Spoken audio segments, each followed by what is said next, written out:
بسم اللہ الرحمن الرحیم۔ صحیح البخاری، کتاب وحی کا بیان، حدیث نمبر 7۔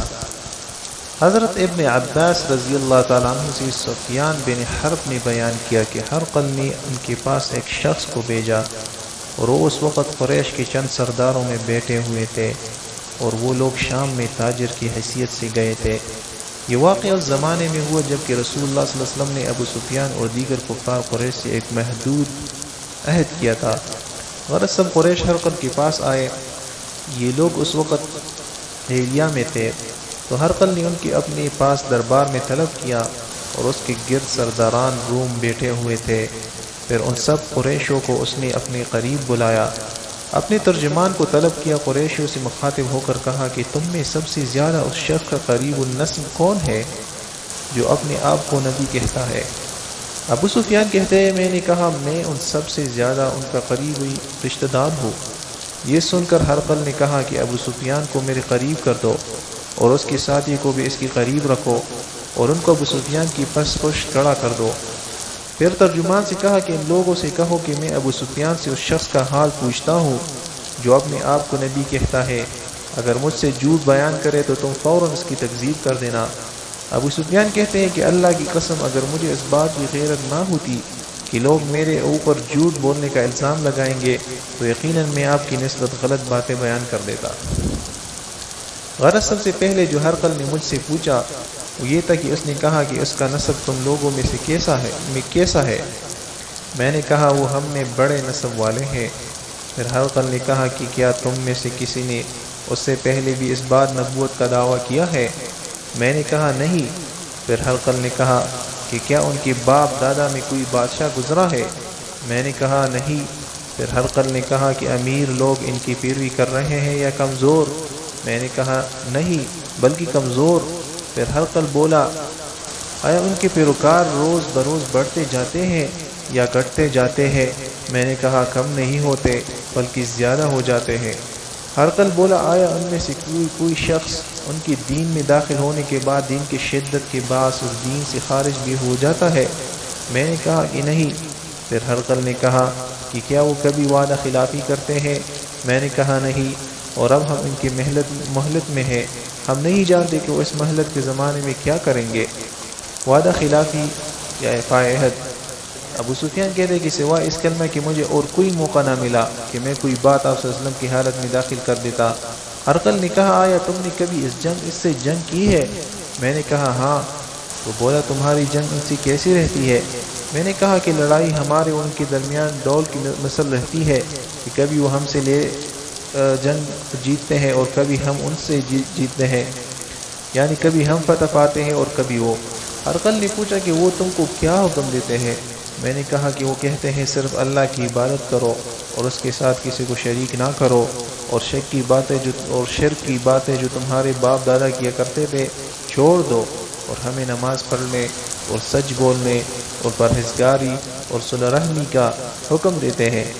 اس کے بعد ہرقل نے ترجمان سے کہا کہ ابو سفیان سے کہہ دے کہ میں نے تم سے ان کا نسب پوچھا تو تم نے بیان کیا کہ وہ تمہارے درمیان میں اعلیٰ نسب والے ہیں، اور تمام پیغمبر اپنی قوم کی نسب میں اس طرح عالی نسب مبعوث ہوا کرتے ہیں، اور میں نے تم سے پوچھا کہ آیا یہ بات اپنی نبوت کا دعویٰ تم میں سے کسی اور نے بھی کیا تھا؟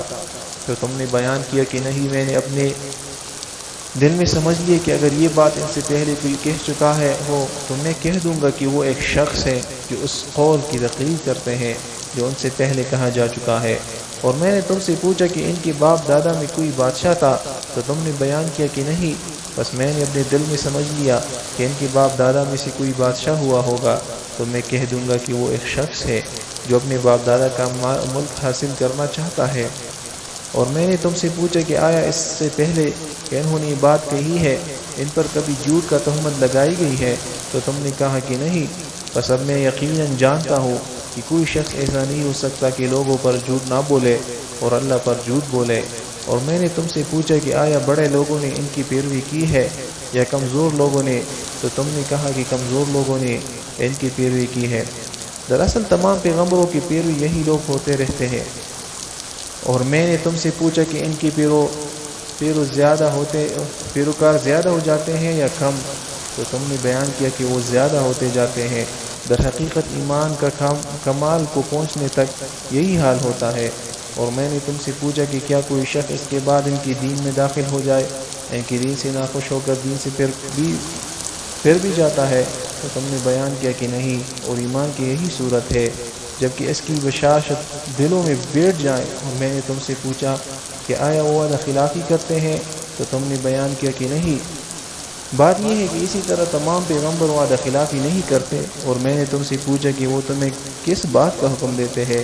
تو تم نے بیان کیا کہ وہ تمہیں یہ حکم دیتے ہیں کہ اللہ کی عبادت کرو اور اس کے ساتھ کسی کو شریک نہ کرو، اور تمہیں بتوں کی پرستش سے منع کرتے ہیں، اور تمہیں نماز پڑھنے اور سچ بولنے اور پرہیزگاری کا حکم دیتے ہیں۔ پس اگر تمہاری کہی ہوئی بات سچ ہے تو عن قریب وہ میرے ان قدموں کی جگہ کے مالک ہو جائیں گے۔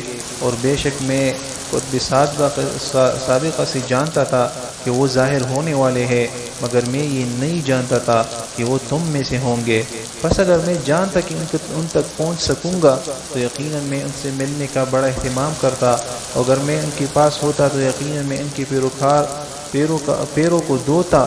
پھر ہر قل نے رسول اللہ صلی اللہ علیہ وسلم کا مقدس خط جو افضل نے دحیہ کلبی کے ہمراہ امیر بصری کے پاس بھیجا تھا، اور امیر بصری نے اس کو ہر قل کے پاس بھیج دیا تھا، منگوایا اور اس کو پڑھوایا۔ تو اس میں یہ مضمون تھا: اللہ نہایت مہربان رحم کرنے والے کے نام سے یہ خط ہے، اللہ کے بندے اور اس کے پیغمبر محمد صلی اللہ علیہ وسلم کی طرف سے بادشاہ روم کی طرف۔ اس شخص پر سلام ہو جو ہدایت کی پیروی کرے۔ اس کے بعد واضح ہو کہ میں تم کو اسلام کی طرف بلاتا ہوں، اسلام لاؤ گے تو قہر الہی سے بچ جاؤ گے، اور اللہ تمہیں تمہارا دگنا ثواب دے گا۔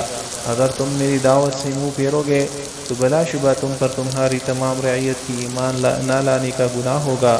اور اے اہل کتاب، ایک ایسی بات کی طرف آؤ جو ہمارے اور تمہارے درمیان میں مشترک ہے، یعنی کہ ہم اور تم اللہ کے سوا کسی کی بندگی نہ کرے اور اس کے ساتھ کسی کو شریک نہ بنائے، اور نہ ہم میں سے کوئی کسی کو اللہ کے سوا پروردگار بنائے۔ اللہ فرماتا ہے کہ پھر اگر اہل کتاب اس سے اعراض کرے تو تم کہہ دینا کہ اس بات کی گواہ رہو کہ ہم اللہ کی اطاعت کرنے والے ہیں۔ ابو سفیان کہتے ہیں کہ جب ہرقل نے جو کچھ کہا کہہ چکا اور رب کا خط پڑھنے سے فارغ ہوا تو اس کے ہاں شور زیادہ ہوا، آوازیں بلند ہوئی اور ہم لوگ وہاں سے نکال دیے گئے۔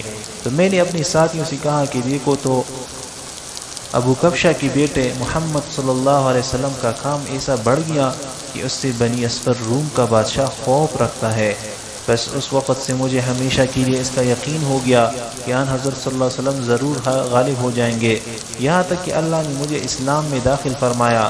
اور ابن ناطور ایریا کا حاکم تھا اور ہرقل شام کی نصرانیوں کا سردار تھا۔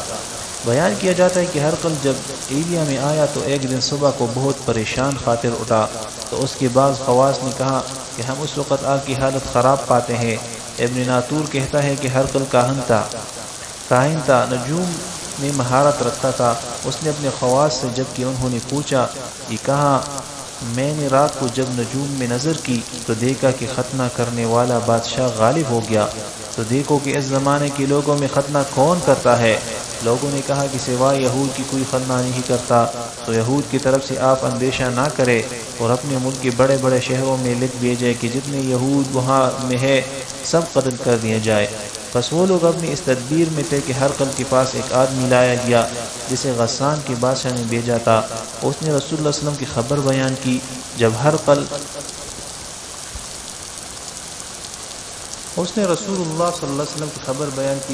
نے اس سے یہ خبر معلوم کی تو کہا کہ جاؤ اور دیکھو کہ وہ ختنہ کیے ہوئے ہیں کہ نہیں۔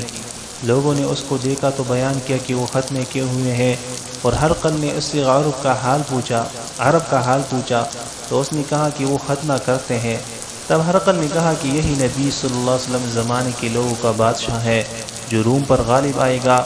پھر ہرقل نے اپنے دوست کو رومیہ یہ حال لکھ کر بھیجا، اور وہ علم نجوم میں اسی کا ہم پایا تھا، اور وہ یہ لکھ کر ہرقل حمص کی طرف چلا گیا۔